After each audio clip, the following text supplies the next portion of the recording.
احنا لما بنسمع عن امريكا دايما بنتخيل ناطحات السحاب، عربيات فخمه وناس ماشيه بالكافيه بتاعها وفي ايدها التانيه اللاب بتاعها. بس في الحقيقه ان امريكا التانيه مش امريكا اللي تعرفها. امريكا اللي في الشارع غير كده خالص. الشارع هناك مش بس طرق تمشي عليها، لا ده بقى مكان للعيش لناس كتير. في سنة 2024 كان في أكتر من 653 ألف بني آدم عايشين في شوارع أمريكا. حسب تقرير وزارة الإسكان والتنمية الحضرية منهم حوالي 40% بيناموا في الشارع فعلا. مش في ملاجئ ولا حاجة، لأ ده بس في نيويورك ولوس أنجلوس، حتى في المدن الصغيرة كمان. ليه الناس هناك بتنام في الشارع؟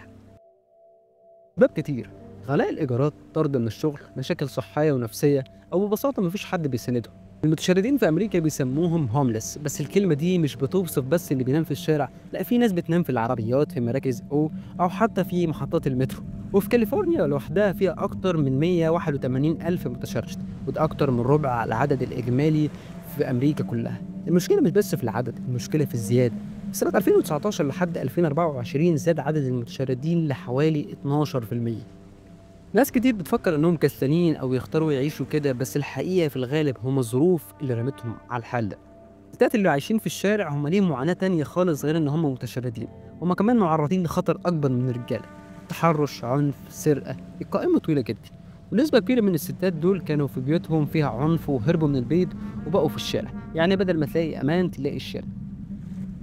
في فيديوهات كتير لأمريكان بيدوروا على أكل في صناديق الكمامة. الموضوع ده اسمه داستن دام دافينج، يعني الغطس في صناديق الكمامة. الناس بتنزل تدور على بواقي أكل من السوبر ماركت أو أكل لسه منتهي بقاله كام يوم، يعني الموضوع بيبقى قريب مش بعيد.